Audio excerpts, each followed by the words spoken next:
Some treasures are hidden beneath stone, but the greatest ones wait behind the door an honest man almost walks past. The storm reached the Eldermore Mountains just after dusk, rolling over the peaks with the slow certainty of something older than memory. Snow drifted sideways across the abandoned logging road, covering tire tracks almost as quickly as they appeared, while the wind carried the sharp scent of pine, wet granite, and the promise of another bitter night. Luke Mercer tightened the collar of his worn jacket as he guided his old pickup farther into the wilderness, the headlights carving narrow tunnels through the swirling white. At 40 years old, Luke had learned that silence came in different forms. There was the silence of forests, patient and forgiving, and there was the silence that followed a battlefield, the kind that stayed inside a man's chest long after everyone else believed the war had ended. He preferred the forest. Beside him sat Atlas, a powerful German shepherd with a classic black and tan coat and alert, intelligent eyes. The dog rested calmly against the passenger seat, ears turning with every distant sound that disappeared beneath the howl of the wind. Luke reached over without looking and rested a hand against Atlas's shoulder, feeling the familiar warmth beneath thick fur. Neither of them needed words anymore. They had crossed too many lonely highways together for conversation to matter. The truck rounded another bend before finally surrendering to a wall of fallen pine limbs scattered across the narrow road. Luke shut off the engine, and the sudden quiet settled over them like another layer of snow. He stepped outside into air so cold it stung his lungs. His boots crunched through fresh powder while his flashlight swept across the trees until its beams settled on the outline of a weathered mining structure half swallowed by the mountainside. The faded wooden sign hanging above the entrance still carried a few readable letters. Eldermore Mine. Closed. Luke had seen places like this before. Forgotten towns. Empty churches. Rusted grain silos where only the wind remembered the people who once lived there. They were the kinds of places no one hurried toward unless they had nowhere else to go. Atlas climbed down from the truck and immediately lifted his nose into the frozen air. The dog's posture changed. His ears leaned forward, every muscle becoming quietly alert. Luke noticed it without surprise. Atlas had spent years sensing things long before human instincts ever caught up. "You found something, didn't you?" he murmured softly. Atlas didn't bark. He simply started walking toward the entrance with calm determination. Inside, the old mine welcomed them with cool air carrying the earthy smell of damp stone and rusted steel. Water dripped somewhere deep beyond the darkness, each drop echoing through empty tunnels like a slow clock measuring forgotten years. Luke's flashlight moved carefully across collapsed support beams, abandoned rail tracks, and broken mining carts left exactly where someone had walked away decades earlier. The deeper they traveled, the quieter the world became. Even the wind outside disappeared behind thick layers of rock until only their footsteps remained. Atlas suddenly stopped beside a cracked stone wall where icy air escaped through a narrow opening no wider than a hand. The dog pressed his nose against the gap, inhaled once, then looked back toward Luke with steady eyes. Luke frowned. Cold draft means empty space. Years of military engineering had trained him to notice details most people ignored. He knelt beside the wall and brushed away loose gravel until he uncovered the edge of old timber hidden beneath decades of dust. Someone had sealed this passage on purpose. Using a rusted pry bar lying nearby, Luke carefully pulled away the weakened boards. The wall groaned softly before several stones shifted inward, revealing a narrow chamber untouched by daylight for generations. Dust floated through the beam of his flashlight, like tiny stars suspended in the darkness. Then the light found something that made him stop breathing for just a moment.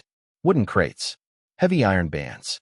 Several had split apart with age, revealing rows of dull gold bars stacked neatly inside, each stamped with the seal of a mining company that had disappeared from public records nearly 50 years earlier. The chamber was filled with enough gold to change countless lives. Luke remained perfectly still. He wasn't imagining what a single bar could mean. No more sleeping in his truck. No more wondering where tomorrow's gas money would come from. No more drifting from temporary jobs that lasted only until winter arrived again. The mountain had placed a new future directly in front of him. He slowly reached down and lifted one bar into both hands.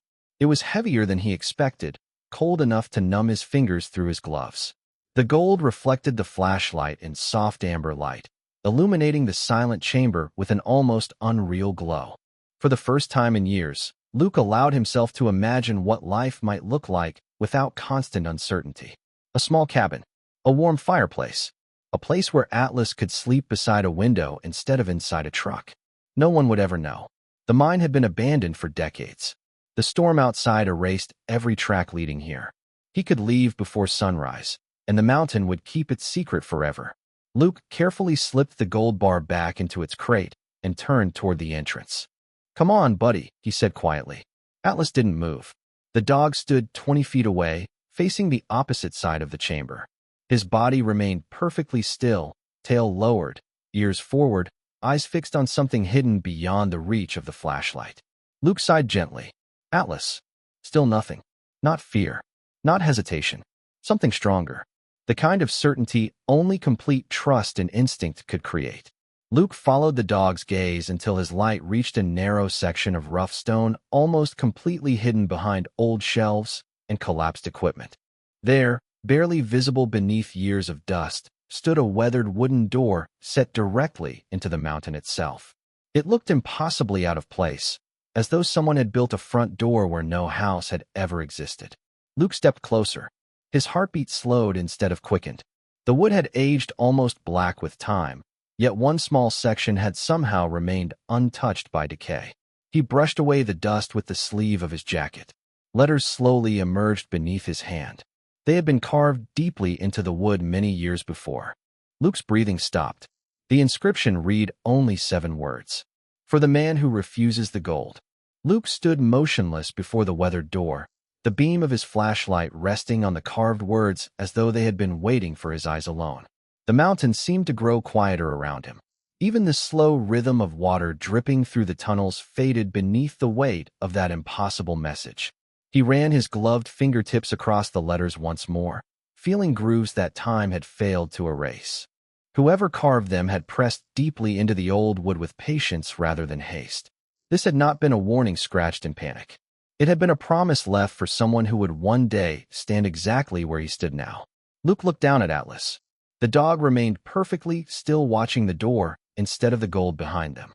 There was no excitement in the dog's posture, only quiet certainty. Atlas had already made his choice. Luke slowly turned back toward the chamber, filled with gold bars resting inside broken crates. The soft glow from his flashlight reflected across their worn surfaces, filling the room with a color warmer than anything outside the mountain. It was enough wealth to erase years of uncertainty. Enough to replace the pickup truck whose engine coughed every cold morning. Enough to stop counting every gallon of gas before accepting another temporary construction job hundreds of miles away. Enough to make the next winter feel less lonely. Yet standing between the gold and the forgotten door, Luke realized something that unsettled him far more than the treasure itself. The message did not say, "Do not take the gold." It assumed someone would refuse it first. That meant whoever built this place understood human temptation better than most people ever would. Luke had spent much of his adult life surrounded by men whose character was measured under impossible circumstances. During his years as a Navy SEAL, expensive equipment, dangerous missions, and impossible decisions had all shared one common truth. Character was never tested when choices were easy. It was tested when no one else was watching. Tonight, nobody would ever know if he filled his truck with gold. Nobody except the man who would have to wake up with that decision every morning afterward. The thought lingered in the silence as he carefully placed his flashlight onto a nearby crate and removed his gloves. His hands bore small scars gathered over decades of work. Some came from military service. Others came from rebuilding barns, repairing bridges after floods, fixing broken fences across ranches where nobody asked questions about his past. Honest work had always paid enough to survive, never enough to stay anywhere very long. Since leaving the service, Luke had drifted across America following seasonal jobs from Montana to Wyoming, from Idaho to northern Colorado. Every town offered another beginning until winter ended and another goodbye quietly arrived. Home had become whatever place Atlas happened to curl up beside at night. Friends were rare. Family had grown distant through years separated by silence rather than anger. He rarely spoke about the deployment that changed everything because memories often grew heavier each time they were repeated. Instead, he kept moving. Movement required less explanation than staying still. Atlas had never questioned any of it. Every sunrise began with another road. Every evening ended beside another campfire or another roadside rest area. The dog accepted each day exactly as it came, finding purpose in companionship instead of destination. Luke sometimes wondered if people complicated life simply because they forgot how to trust the present the way dogs naturally could. Atlas suddenly lifted his head. His ears shifted toward the wooden door before he stepped forward and gently touched it with his nose. No bark, no scratching, just a single quiet breath against ancient wood. Luke smiled faintly despite himself. "You always know when something matters, do not you?" he whispered. Atlas looked back for only a second before returning his attention to the door. Luke studied the heavy iron hinges. They were coated with age, but surprisingly intact. Strange. Everything else inside the mine had surrendered to decades of moisture, yet the hinges appeared almost protected. Someone had cared for this entrance long after the mine had been abandoned, or perhaps the mountain itself had somehow preserved it. He lowered his flashlight toward the floor and noticed something else. Dust covered nearly every inch of the chamber except for a narrow strip leading directly to the door. At first it looked like nothing more than uneven stone, but kneeling closer revealed faint marks worn smooth across the floor. Countless footsteps, many years old, yet unmistakable. People had walked this path again and again without touching the gold surrounding them. Luke felt the hairs along the back of his neck rise. Whoever had entered this hidden chamber before had ignored unimaginable wealth for whatever waited behind the weathered door. That realization made the treasure seem strangely ordinary. Atlas inhaled once more before placing one paw softly against the lower corner of the door. The wood answered with the faintest hollow sound from somewhere beyond, almost like a distant room breathing beneath the mountain. Luke rested his hand against the cold iron handle. It did not resist his touch. It simply waited. Then, just as his fingers began to close around it, something reached his ears from the darkness beyond the door. 3 slow knocks, evenly spaced, calm, deliberate, as though someone on the other side had been expecting them all along. I do not know how long he stood there before he realized the sound had stopped. 3 measured knocks had echoed through the forgotten door. Then silence settled once more inside the hidden chamber. Luke kept one hand on the iron handle without turning it, listening carefully as the mountain breathed around him. He had learned long ago that rushing toward the unknown rarely ended well. Patience often revealed what force never could. Atlas remained beside the door, his head slightly lowered as though listening to vibrations that never reached human ears. The dog neither barked nor showed fear. His calmness eased the tension gathering inside Luke far more effectively than words ever could. Taking one slow breath, Luke pressed the handle downward. The iron mechanism answered with a soft click that sounded surprisingly smooth for something untouched by time. The heavy door opened inward only a few inches before stopping against its own weight. Cold air drifted out carrying the scent of cedar, old paper, lamp oil, and dry earth instead of the damp smell filling the rest of the mine. It felt less like opening a forgotten tunnel and more like stepping into a room someone had quietly left only yesterday. Luke widened the opening and swept his flashlight across the darkness. The beam revealed polished wooden shelves lining stone walls that had been carefully reinforced decades earlier. A narrow desk stood beneath a hanging lantern, its glass chimney coated with dust but still intact. A neatly folded wool blanket rested on a simple cot.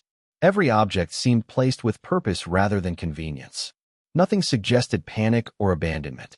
It felt like the final chapter of a life paused in perfect order. Luke stepped inside carefully, while Atlas followed at his side without hesitation. The old floorboards gave only the faintest creak beneath their weight. Dust floated through the flashlight beam, slow and graceful, disturbed for the first time in countless years. On one shelf stood dozens of leather journals arranged by date. Nearby rested rolled maps tied with faded blue ribbon, a brass compass, several framed photographs, and a tin coffee cup whose surface had darkened with age. Luke paused before the photographs. Most showed smiling miners standing outside Eldermore Mine beneath bright summer skies, their work clothes covered with dust. their expressions carrying the quiet pride of people who built lives through honest labor. Families stood beside them. Children smiled while holding fishing poles along nearby rivers. Picnic tables filled with homemade pies and mason jars appeared in another picture. Whatever history had buried this place, it had once belonged to ordinary people who believed tomorrow would arrive just like today. Then Luke noticed something different. One photograph rested alone near the center of the desk inside a polished walnut frame. He lifted it carefully. The picture showed a man in his late 40s wearing a work jacket embroidered with the Eldermore Mining Company emblem. His expression carried calm confidence, but it was his eyes that held Luke's attention. They reflected the same quiet steadiness he had seen in good leaders throughout his years in uniform. Beside the man stood a woman whose smile seemed warm enough to brighten even the faded photograph. Between them stood a little girl holding a stuffed rabbit almost as large as her arms. On the back of the frame, someone had written in careful handwriting, "Samuel, Helen, and Grace. Home is never the place. Home is the people waiting inside it." Luke slowly returned the photograph to the desk exactly where he had found it. Atlas wandered toward the far corner of the room, where an old wooden cabinet stood beneath a narrow stone arch. The dog stopped there, nose close to the floor, then looked back toward Luke with quiet expectation. Luke joined him and noticed faint scratches across the cabinet doors, not from damage but from years of careful use. Inside, he found neatly organized folders secured with cloth straps, each labeled with dates stretching across nearly 2 decades. Beneath them rested several reels for an old tape recorder and a sturdy metal box locked with a small brass latch. None of it appeared valuable in the ordinary sense. Yet someone had guarded these papers more carefully than the mountain of gold hidden only a few yards away. That realization settled heavily in Luke's thoughts. He remembered the words carved into the door. Whoever created this place had never intended the treasure to be the destination. It had only been the first test. Atlas suddenly walked toward the desk and lowered himself beside it, watching Luke with quiet patience. His eyes drifted toward the bottom drawer. Luke pulled it open slowly. Inside rested a single leather journal wrapped carefully in oilcloth to protect it from moisture. Across its cover, embossed in faded gold letters, were 7 simple words that made the room feel suddenly smaller. "If you found this, you chose correctly." Beneath the journal rested a folded envelope addressed in elegant handwriting. Luke Mercer. The flashlight trembled almost imperceptibly in his hand. He stared at his own name for several long seconds, trying to convince himself there had to be another explanation. He had never heard of Eldermore Mine before tonight. He had never met anyone named Samuel or Helen. No one should have known he would stand inside this forgotten room on a winter night many decades after the envelope had been sealed. Atlas quietly rested one paw beside the letter, then looked up at Luke with complete trust, as though reminding him that some answers only appear after a person is willing to ask the right question. Luke stared at the envelope for a long moment before finally sliding one finger beneath the brittle seal. The paper resisted at first, then opened with a soft whisper that echoed through the quiet room. The handwriting inside matched the careful lettering on the cover, steady and deliberate, written by someone who believed every word deserved patience. The first line stopped him cold. "If your name is Luke Mercer, then the path that brought you here began many years before either of us could have imagined." Luke lowered the page slightly, searching the room as though someone might step from the shadows to explain what he was reading. There was only silence. The lantern remained dark.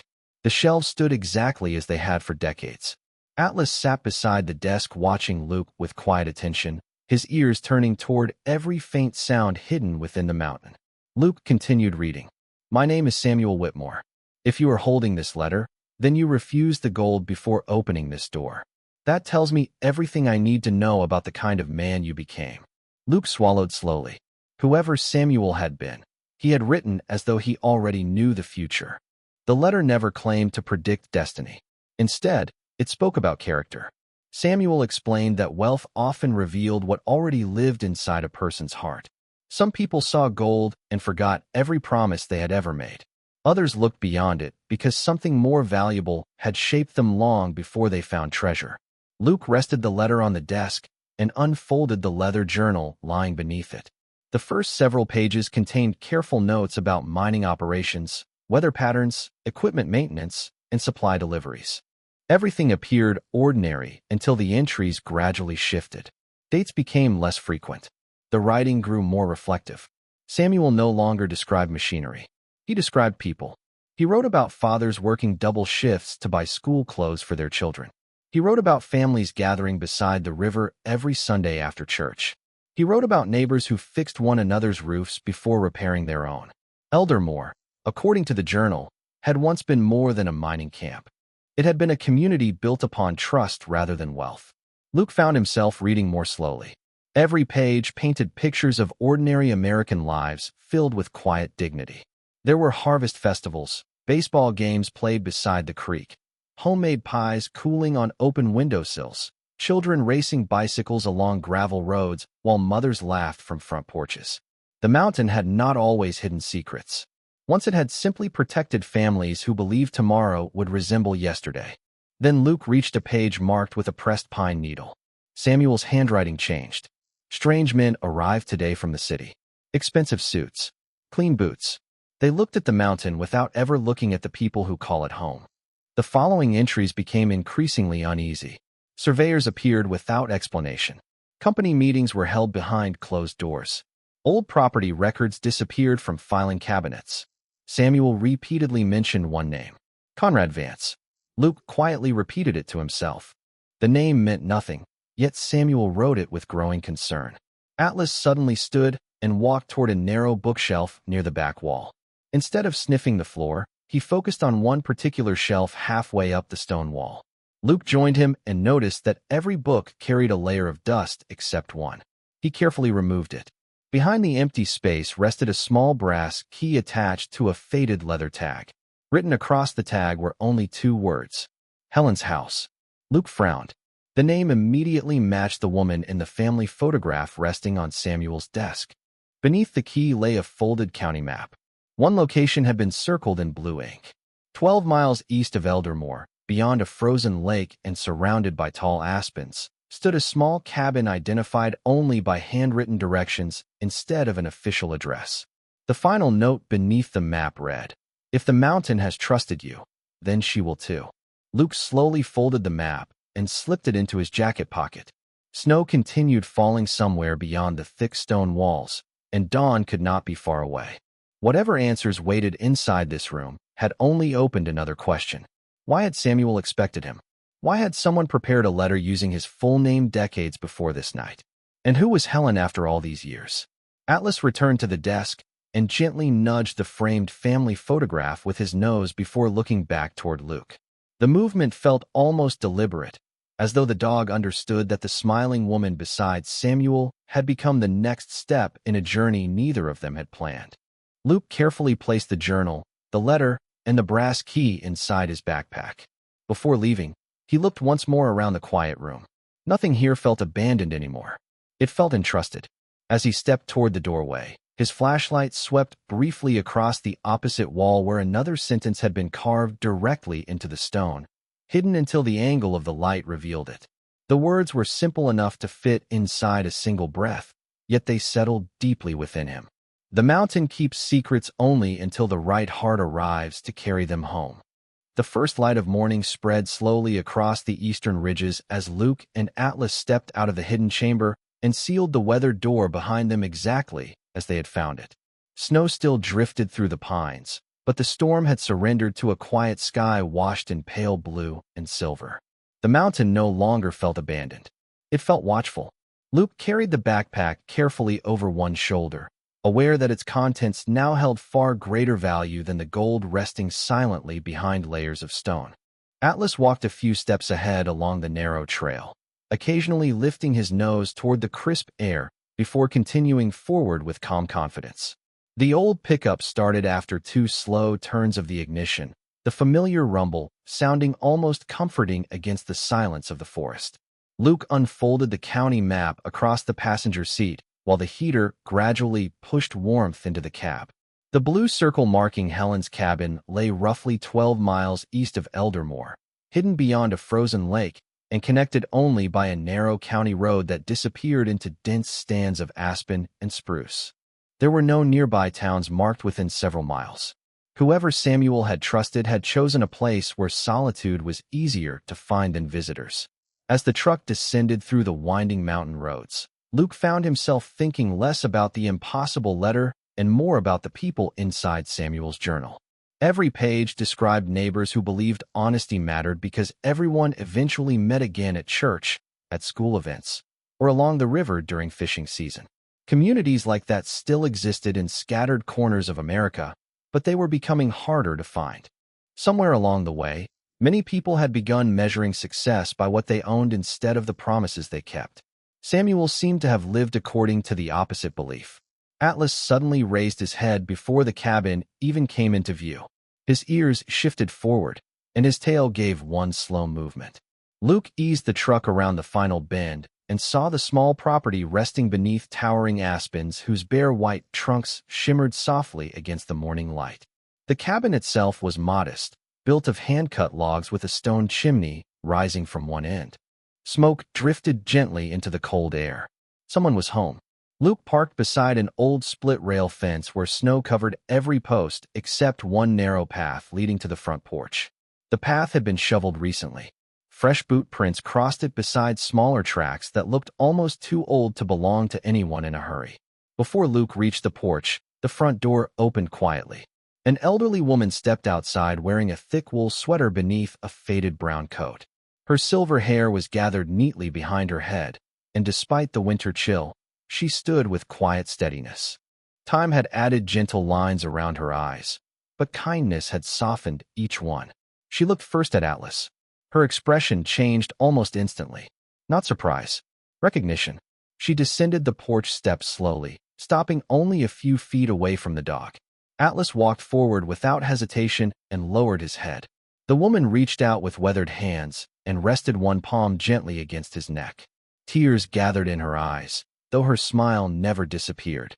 "You have his eyes," she whispered so softly that Luke almost wondered whether she had meant the dog or someone else entirely. Atlas leaned into her hand with complete trust, as though greeting someone he had somehow known all along. Only then did the woman lift her gaze toward Luke.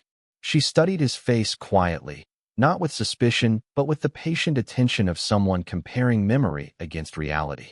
After several long seconds, she smiled again, this time with unmistakable warmth. "You must be Luke Mercer," she said. Luke felt the air leave his lungs. "Have we met before?" he asked gently. She shook her head. "No. But Samuel believed this morning would come. He simply never knew how many winters it would take." She glanced toward the backpack resting against Luke's shoulder before looking back at him. "You opened the second room, did not you?" Luke nodded once. "There was a letter." Helen closed her eyes briefly, as though offering silent gratitude to someone no longer present. Then he was right. She stepped aside and opened the front door wider. The scent of fresh bread, cedar, and hot coffee drifted into the winter air, carrying a feeling Luke had almost forgotten existed. Home. Inside the cabin, a fire crackled gently inside a stone fireplace while shelves overflowed with books, quilts, family photographs, and carefully polished keepsakes collected across a lifetime. Nothing expensive, everything meaningful. Luke noticed another framed photograph resting above the mantel. It showed Samuel standing beside Helen years younger than she appeared now, both smiling beneath the same mountain skyline that surrounded Eldermore. Between them stood the little girl from the hidden room, holding the same stuffed rabbit with joyful pride. Helen followed Luke's eyes. Her smile grew quieter. "That was our daughter Grace," she said. "She believed every mountain kept a promise." She motioned toward the kitchen table where 3 steaming mugs already waited, as though she had expected company before sunrise. Luke hesitated only briefly before sitting down. Atlas settled comfortably beside the fireplace without needing an invitation. Helen folded her hands around her coffee cup and looked at Luke with the calm expression of someone who had carried a difficult truth for many years. "Before you ask about Samuel," she said softly, "there is something you must understand first." She paused, her eyes drifting toward the frost-covered window overlooking the distant mountains. The gold was never the treasure he was trying to protect. It was only the lock placed on a door that certain people would never choose to open. Helen wrapped both hands around the warm coffee mug for several quiet moments before she spoke again. Outside the cabin window, The snow continued drifting across the frozen meadow with the slow grace of feathers settling upon the earth. The fire crackled softly inside the stone fireplace, filling the room with gentle warmth that seemed untouched by the hurried pace of the outside world. Atlas rested near the hearth with his head lifted, watching Helen as though every word mattered. Luke noticed the way the dog never looked distracted. Atlas listened with the same discipline he once carried through search missions, quietly measuring people by their hearts rather than their voices. Helen smiled faintly at the dog before looking back at Luke. Samuel used to say that gold attracts attention, but truth attracts responsibility, she said. Most people who found the treasure would never bother searching for anything else. That was exactly the point. Luke remained silent, allowing her story to unfold at its own pace. He had learned that people carrying heavy memories often revealed them best when they were never rushed. Helen stood and walked toward an old oak cabinet standing beside the fireplace.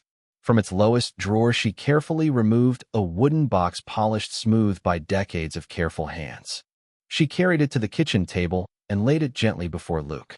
The brass hinges showed signs of age, yet they still shone softly in the firelight. "Samuel built this himself," she said.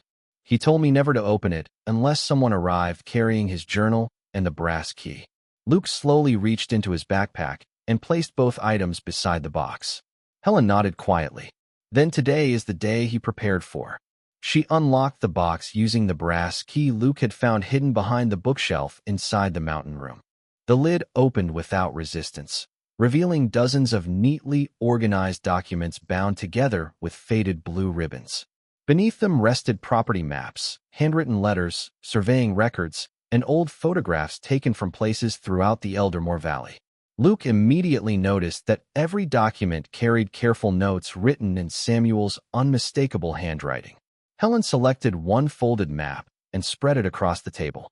It showed the entire valley as it had existed nearly 50 years earlier. Small family farms, churches, fishing cabins, and modest homes dotted the landscape surrounding Eldermore Mine. Samuel had circled each property with blue ink and carefully written the names of the families who had lived there. These people were not wealthy, Helen explained softly. Most never wanted to be. They worked hard, cared for one another, and believed their children would inherit the same land their grandparents had settled. That was enough. She turned another page. This map looked almost identical except many family names had disappeared. New property boundaries covered nearly the entire valley. At the bottom of the page, one company name appeared repeatedly. Vance Development Holdings. Luke looked up. Who was Conrad Vance? Helen's expression grew quieter. The richest man this county has ever known. She folded her hands together before continuing. His father owned the mining company during Samuel's final years there. Conrad inherited everything after that, including the stories people were told to believe. Luke remembered Samuel mentioning expensive men from the city arriving with clean boots and polished smiles. Helen nodded slowly when Luke shared the journal entries. That was the beginning, she said. They promised jobs, investment, progress, and a brighter future. Most people welcomed them because they trusted what sounded hopeful. Samuel was different.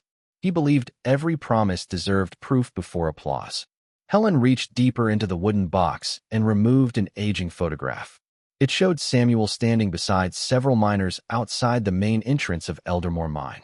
One man pointed toward the mountains while everyone else smiled at the camera.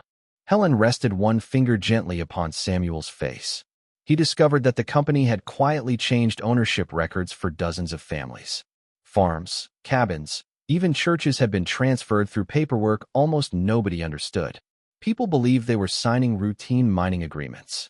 Instead, many unknowingly surrendered land their families had owned for generations. Luke felt the weight of the documents growing heavier with every page. This was never about hidden treasure. It was about people slowly losing pieces of their lives without realizing it until years later. Helen carefully unfolded another sheet of paper. Unlike the others, it contained no maps or legal records. It was a letter addressed to Samuel, signed only with the initial C. The final sentence had been underlined twice. Accept what is being offered. Some truths cost more than they are worth. Luke quietly looked toward Atlas. The dog had risen from the fireplace and now stood facing the front window. His ears lifted sharply toward the snow-covered road beyond the trees. He did not bark. He simply watched. Luke followed the dog's gaze and saw nothing except white fields stretching beneath the winter sky. Then, almost hidden between drifting flakes, sunlight reflected briefly from something metallic moving among the distant aspens. It disappeared just as quickly as it had appeared. Helen noticed Atlas before she noticed Luke's expression. Her voice dropped almost to a whisper. Samuel always trusted the dogs before he trusted his own eyes. She slowly closed the wooden box. If Atlas is watching the road, then someone else has finally begun looking for what you found inside that mountain. Atlas remained at the window without making a sound.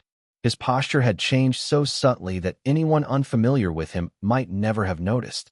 Yet Luke recognized the difference immediately. This was not curiosity. This was certainty. The dog had sensed something beyond the line of snow-covered aspens long before human eyes could confirm it. Luke quietly stood from the table and stepped beside the window. The distant flash of reflected sunlight had disappeared, leaving only white fields and tall trees swaying gently beneath the winter breeze. Still, something deep inside him urged caution. Years of military service had taught him that danger often arrived quietly, wrapped inside ordinary moments. Helen did not look toward the road. Instead, she watched Atlas. Samuel used to say that dogs never confuse fear with truth, she said softly. When they become still like this, they are listening to something the rest of us have not learned to hear. Luke nodded, but his attention remained fixed outside. Nothing moved except drifting snow. Finally, Atlas relaxed, stepping away from the window before settling beside Luke's chair once again. The brief tension dissolved as naturally as it had appeared. Helen exhaled slowly, then reached into the wooden box one final time. This time she removed a small leather pouch secured with a faded drawstring. She placed it gently into Luke's hands. It felt surprisingly light. Inside rested an old silver pocket watch, its glass scratched but unbroken. The back carried a simple engraving. To Samuel, build what lasts. Luke carefully opened the cover. Instead of a clock face, a folded photograph had been tucked inside where the mechanism should have been. He unfolded it with great care. The image showed a much younger Samuel standing beside another man whose broad shoulders, calm expression, and neatly trimmed beard seemed strangely familiar. Luke frowned. He had never seen the man before, yet something about the face stirred an unexpected feeling of recognition. Helen studied the photograph for several quiet seconds before speaking. That is Daniel Mercer. Luke slowly looked up. Mercer? Helen nodded. Your father. The room became impossibly still. Even the fire seemed to quiet itself. Luke looked back at the photograph, searching every detail again. His father had passed away when Luke was still a boy.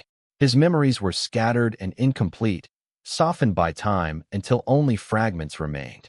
He remembered fishing trips, old country songs on the truck radio, and strong hands teaching him how to repair broken fence posts. He had never heard Daniel mention Eldermore Mine. He had certainly never heard the name Samuel Whitmore. That cannot be right, Luke said quietly. My father worked as a highway engineer. Helen smiled gently, though sadness rested behind her eyes. That is what he did after he left here. Luke stared at her without speaking. Helen folded her hands upon the table. Daniel and Samuel were closer than brothers. They believed this valley belonged to the families who cared for it, not to corporations searching for another fortune. When the ownership records began disappearing, they investigated together. Samuel understood the mining operation. Daniel understood engineering, surveys, and property boundaries. Together they uncovered something much larger than stolen land. Luke felt the room slowly turning beneath him. The hidden chamber, the letter, the impossible use of his name. None of it felt random anymore. Helen continued quietly. When Daniel realized what powerful people were willing to do to hide the truth, he made Samuel promise something. She reached beneath the photograph and unfolded another weathered page tucked inside the pocket watch. It contained only a few handwritten lines. Luke immediately recognized the careful script from Samuel's journal. If anything happens to us, protect the evidence. If Luke ever finds his way here, let him choose before you tell him who he really is. Luke read the sentence twice before lifting his eyes. Who I really am. Helen looked toward the window where snow drifted gently across the valley Samuel had spent his life trying to protect. Tears gathered quietly in her eyes. Luke, she whispered, Daniel Mercer loved you as his own son every day of his life. Nothing will ever change that. but he was not your biological father. Luke did not move. The words seemed unable to find a place inside his thoughts. Helen continued before silence could harden into confusion. You were only a few months old when the families of Eldermore began disappearing from this valley. Your birth parents were among them. They owned a small piece of land directly above the richest vein of gold beneath the mountain. They refused every offer to sell it. After they were gone, Daniel found you alive inside the little cabin where your family had lived. He carried you out himself and raised you as his own child because he believed your future mattered more than any secret buried beneath these mountains. Luke lowered his head as memories he had never questioned suddenly rearranged themselves into something entirely different. The carved message on the forgotten door. The letter addressed to him decades before. The path Atlas had refused to abandon. None of it had been leading him toward hidden gold. It had been leading him home. Then Helen reached across the table and placed one final document in front of him. It was an original property deed bearing the names of his birth parents. Across the bottom, beneath an official county seal, one sentence had been added in Samuel's handwriting. The land, the gold, and everything beneath it legally belongs to Luke Mercer, but only if he chooses to give it away. Luke did not reach for the property deed again. It remained on the table between him and Helen, its edges softened by decades of careful preservation. Outside, the snowfall had become lighter, and pale afternoon sunlight spread across the valley in quiet bands of silver. Nothing in the landscape suggested that the ground beneath it held enough wealth to change countless lives. It looked like what it had always been, a peaceful corner of the mountains where families had once hoped to grow old together. Atlas stood beside the front window once more. His ears shifted toward the tree line before relaxing again. Luke noticed that every instinct the dog displayed carried purpose instead of panic. Atlas never hurried him. He simply waited until Luke was ready to notice what mattered. Helen gently folded the deed and returned it to the wooden box. Samuel believed ownership was never the same thing as responsibility, she said quietly. The law can place land into someone's hands, but only character decides what happens after that. Luke looked toward the old family photograph above the fireplace. For the first time, he wondered how many ordinary evenings Samuel and Helen had spent sitting in this same room, carrying a secret they could never safely share. "Why did you wait all these years?" he asked. Helen smiled with a sadness that had long since become familiar. Because the wrong person would have seen only the gold. Samuel believed the right person would stop at the door first. Before Luke could answer, Atlas lifted his head and walked calmly to the back of the cabin.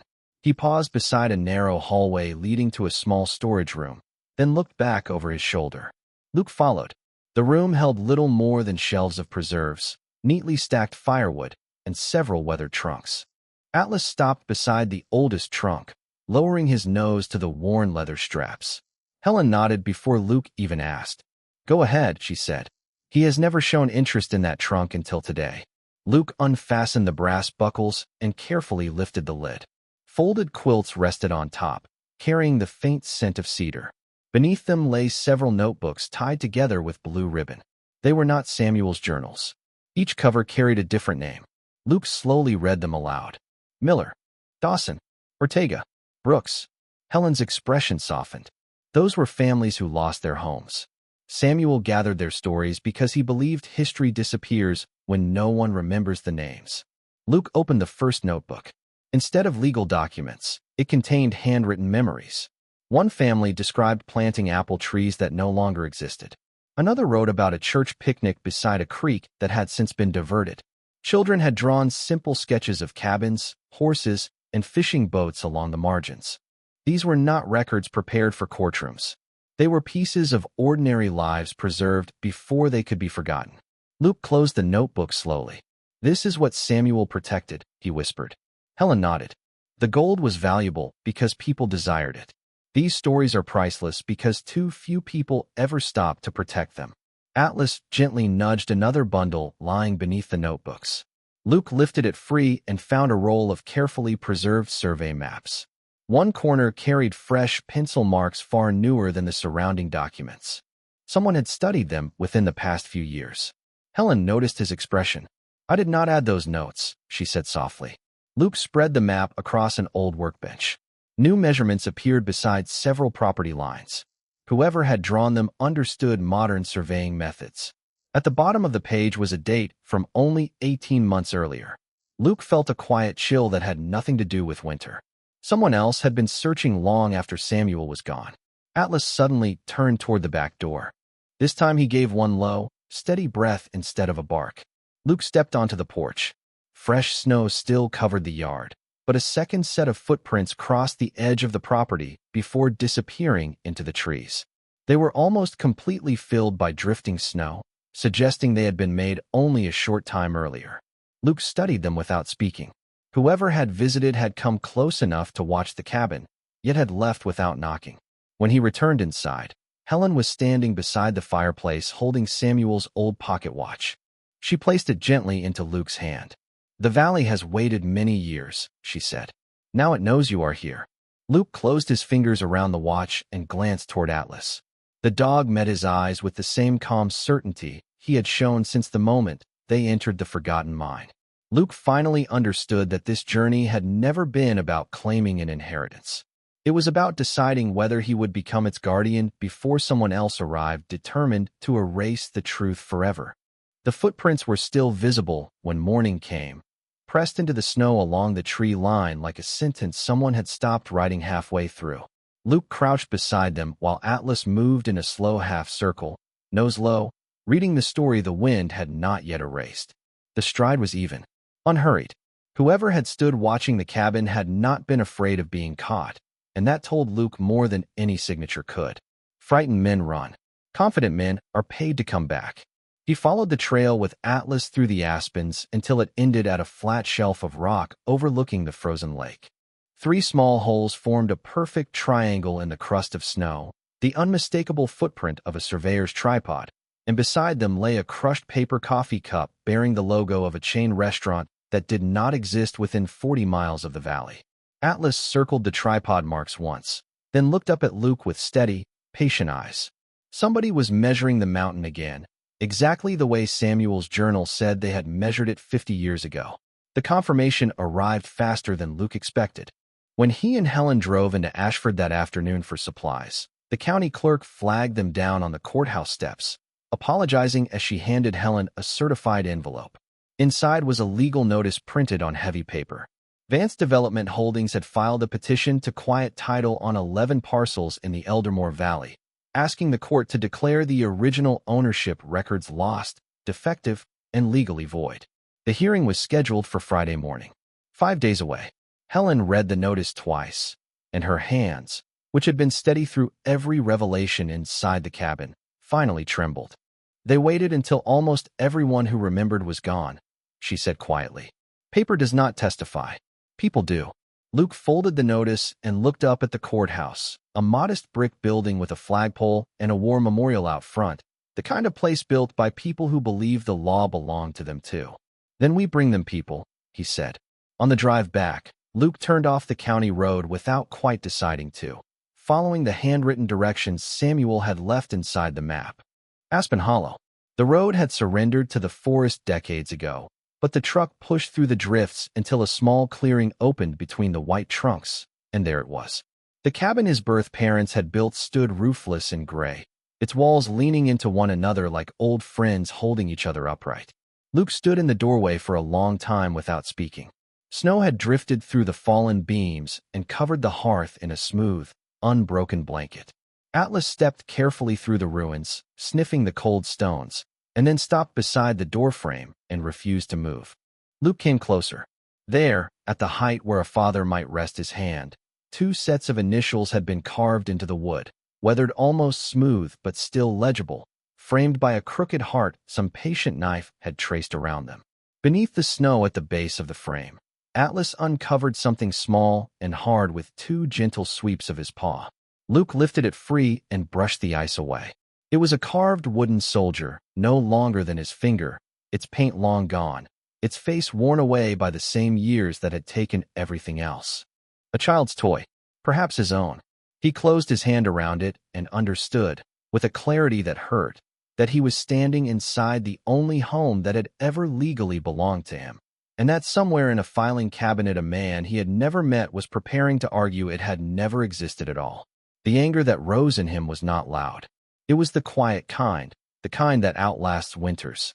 That evening, back at Helen's table, they spread Samuel's documents across the wood like a general's maps.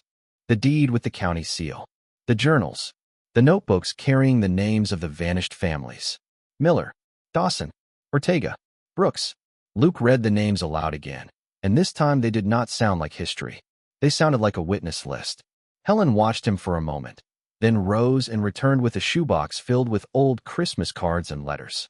Children and grandchildren, she said, scattered across 6 states. Samuel made me promise to keep every address current, and I never understood why until tonight. Luke looked at the box, then at the notice from Vance Development, then at Atlas lying beside the fire with his ears turned toward the window, even in rest. 5 days, 11 parcels, 1 courtroom. He picked up a pen and began to write the first letter. Outside, far down the valley road, a pair of headlights slowed as they passed the mouth of Helen's driveway, paused for the length of a breath, and then continued on into the dark. Atlas lifted his head and watched the light slide across the ceiling until it was gone. This time, Luke did not tell himself it was nothing. This time, he wrote faster. Preston Vance arrived 2 days before the hearing, driving a silver SUV that looked as out of place on the valley road as a yacht in a hayfield. Luke watched from the porch as the man stepped out, mid-40s, cashmere coat, boots that had never known mud, carrying a leather folder the way other men carry umbrellas, prepared for weather he fully expected. Atlas stood at the top of the steps, perfectly still, and something in the dog's silence made the visitor button his coat before speaking. Mr. Mercer, Preston Vance, I believe you have met my family's company, one way or another. His smile was warm, practiced, and utterly without weight. Helen came to the doorway but did not invite him in, and in a country where every stranger is offered coffee, that refusal said everything. Preston opened the folder on the porch railing and turned it toward Luke. The number printed on the first page had 2 commas in it. The petition Friday is a formality, he said pleasantly. Old records fail. It is nobody's fault. But my board would rather settle history than litigate it. This offer includes every parcel, the mineral rights, and a standard confidentiality provision. Signed before Friday, and this valley's little tragedy finally gets a happy ending.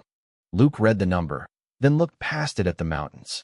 He thought about the years he had counted gallons of gas, patched his boots with wire, slept in the truck bed through August heat because motels were a luxury. He let himself feel the full weight of what the number could buy, because pretending temptation does not exist is how it wins. Then he thought about a carved wooden soldier buried in the snow of a house with no roof. You said history, Luke replied evenly. Whose version?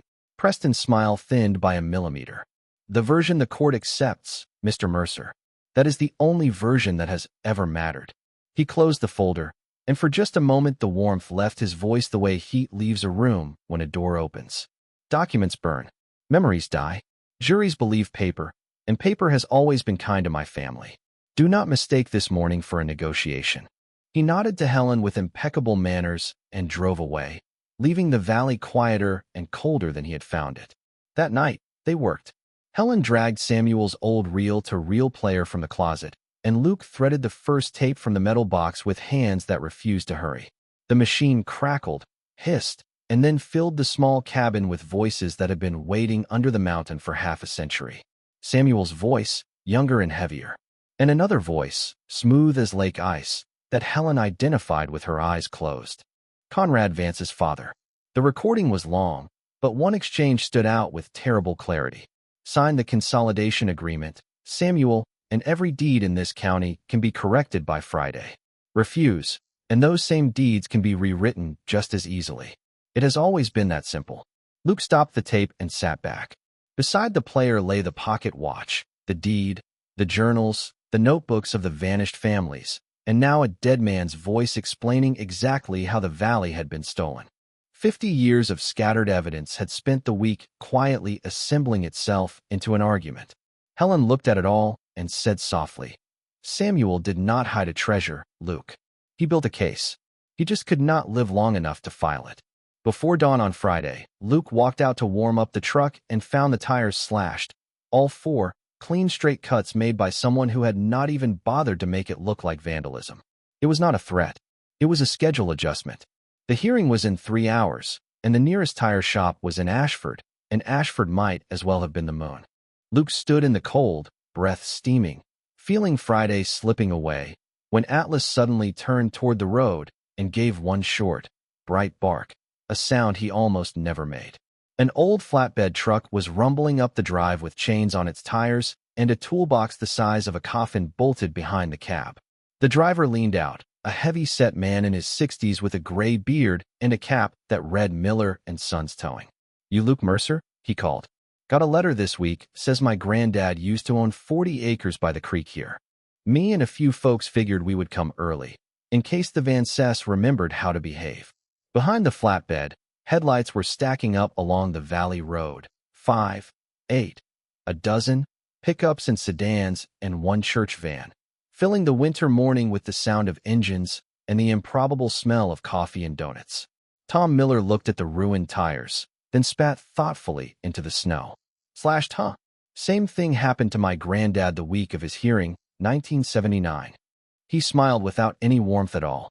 "We will have you rolling in 20 minutes. Some debts this valley has been waiting a long time to pay forward." Atlas trotted down the steps and greeted the old man like family. For the first time since the silver SUV had darkened the driveway, Luke allowed himself to believe that paper was not the only thing courts could be made to hear. The Ashford County courtroom had 112 seats, and by 9 o'clock that morning every one of them was full, with more people standing along the back wall beneath portraits of judges who had died before most of them were born. Farmers sat beside schoolteachers. A retired postman held his hat in both hands. In the second row sat descendants of the Dawson, Ortega, and Brooks families, some of whom had driven through the night from 3 states away because a stranger's letter had told them their grandparents' names still mattered. Luke sat at the front table with Helen beside him and Samuel's wooden box between them like a third witness. Atlas lay at his feet, granted entry by a bailiff who had taken one look at the dog's calm bearing and decided some rules deserve flexibility. Across the aisle, Preston Vance sat surrounded by 3 attorneys whose suits cost more than most cars in the parking lot. Judge Eleanor Coleman, a silver-haired woman with reading glasses and the patience of bedrock, called the petition, and for 20 minutes the lead Vance attorney performed beautifully. He spoke of degraded records, of a chaotic county filing system, of the legal doctrine that allows courts to clear defective titles so that progress may proceed. He used the word unfortunate 11 times. He never once said a family's name. When he finished, Judge Coleman looked over her glasses. Response. Luke stood. He had faced rooms far more dangerous than this one, but never one that mattered more. "Your Honor, the petition says the original records are lost. They are not lost. They are here." He opened the wooden box and began, piece by piece, to hand the valley back its memory. The original deeds with their county seals, preserved in oilcloth for 50 years. Samuel's journals, dated and continuous, describing the disappearing files as they disappeared. The surveying records in Daniel Mercer's handwriting that matched the county's own benchmarks to the inch. And then the notebooks, and here Luke's voice slowed, because he was no longer presenting evidence. He was reading names. Miller, Dawson, Ortega, Brooks. He read what the families had planted, what they had built, and what they had been told the day the men in clean boots came. In the gallery, an old woman began to cry without making any sound at all. The lead attorney objected that handwritten journals proved nothing. Judge Coleman allowed the objection and looked mildly at Luke. "Anything else, Mr. Mercer?" Luke lifted the last item from the box. "One recording, Your Honor, made by Samuel Whitmore in his office at the Eldermore Mining Company." The courtroom's ancient speakers hissed, and then a voice 50 years dead spoke into the silence, smooth as lake ice, explaining that every deed in the county could be corrected by Friday, or rewritten just as easily. It had always been that simple. The effect on the room was physical.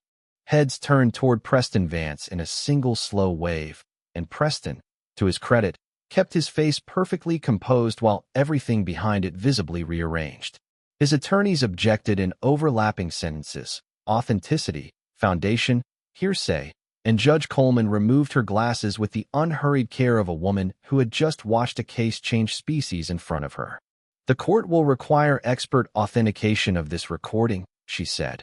and certified comparison of these seals against county archives. We stand in recess until 1 o'clock. The gavel fell, but nobody moved toward the doors, because a court clerk was already whispering to the judge, and the judge was frowning. And then the double doors at the back of the courtroom opened on their own weight. An old man stood in the doorway. He was past 80, thin as a fence rail, leaning on a black cane, and he had the kind of face that had been photographed for 50 years standing next to governors. And though most people in that room had never seen him in person, everyone knew him at once, because his name was on the petition, on the development company, on half the buildings in the county seat. Conrad Vance had come to the hearing his own lawyers had promised him he would never need to attend. He stood there breathing hard from the courthouse steps, and his eyes moved slowly across the room, past his son, past the attorneys, past Luke, and stopped on the wooden box sitting open on the table, on the journals, on the reel of tape still resting on the player. Then Conrad Vance did something no one present could have predicted. He removed his hat. Atlas rose to his feet, and Luke braced for the low rumble the dog reserved for threats, but it never came. Atlas simply watched the old man the way he had watched the weathered door beneath the mountain, with absolute attention and no fear at all, as though recognizing that something long sealed was finally about to open.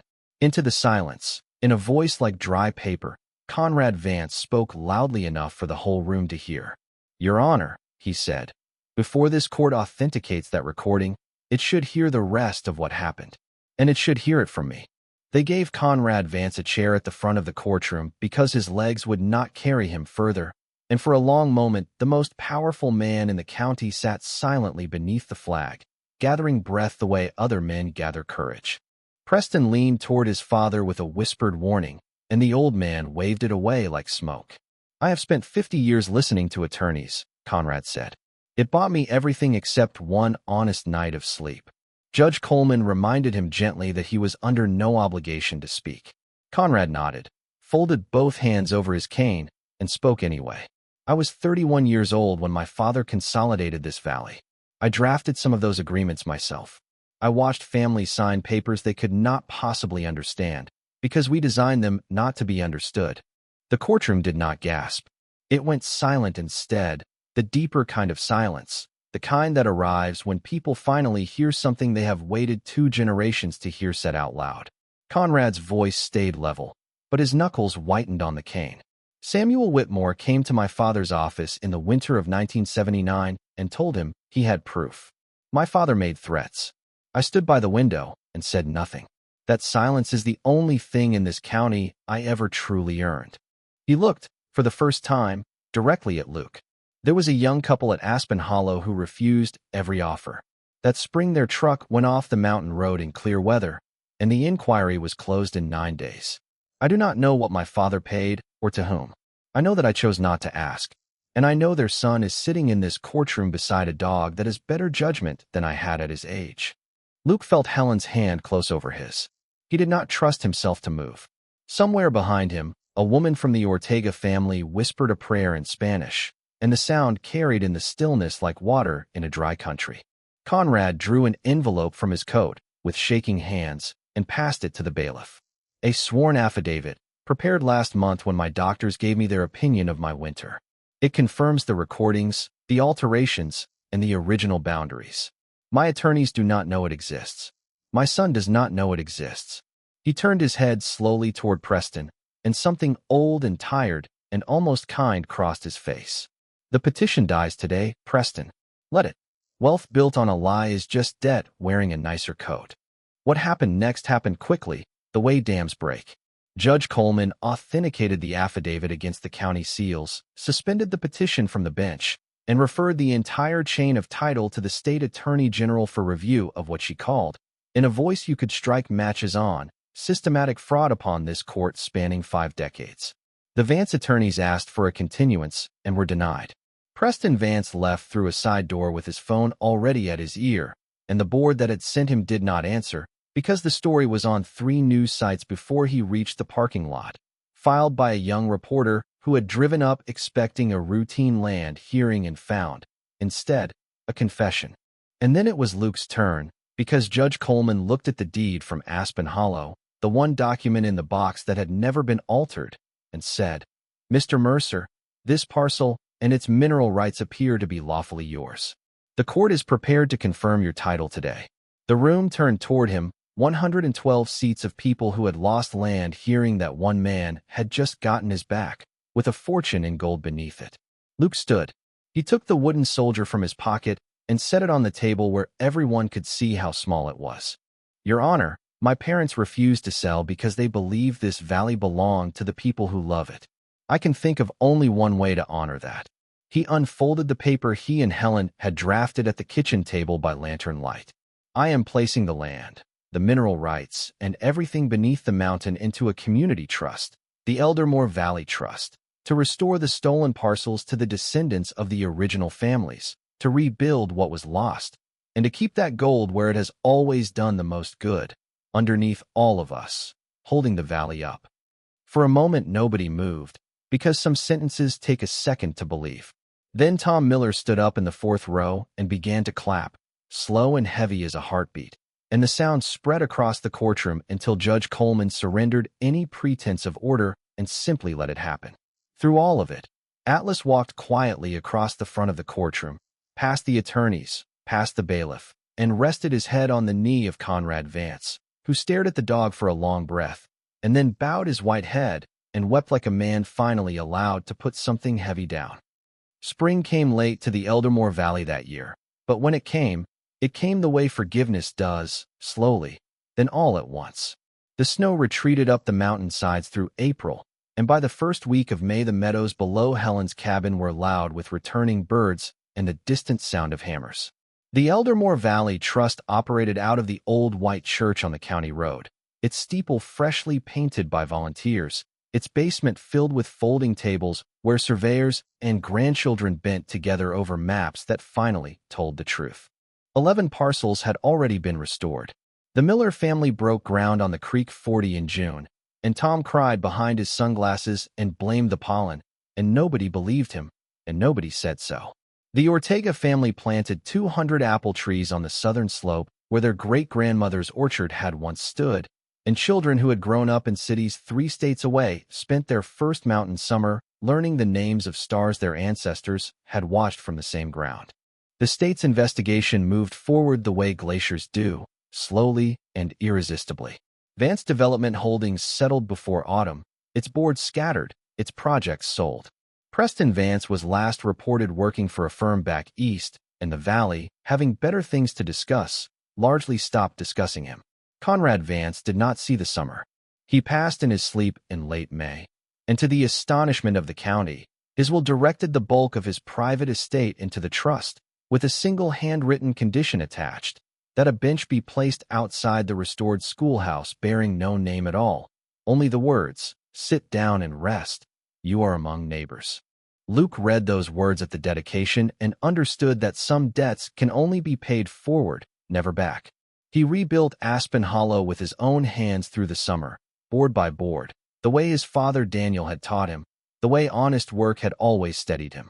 Neighbors arrived unannounced on Saturdays with lumber and casseroles and opinions about roofing, and Luke, who had spent 20 years learning how to leave places, slowly learned the more difficult skill of staying. The carved initials in the old door frame were sanded, sealed, and set above the new door where the morning light could reach them. The wooden soldier stood on the mantel beside Samuel's pocket watch, which Helen had pressed into Luke's hands on the first warm day of spring, saying that time belonged to the ones still willing to build with it. She came for dinner every Sunday. Luke drove her home every Sunday night, and neither of them ever called it what it was, which was family, because some words are too important to risk out loud. And the gold stayed exactly where it had always been, beneath the mountain, behind the weathered door, guarded now by law instead of secrecy, an endowment the trust would draw against only for land, schools, and the quiet emergencies of ordinary lives.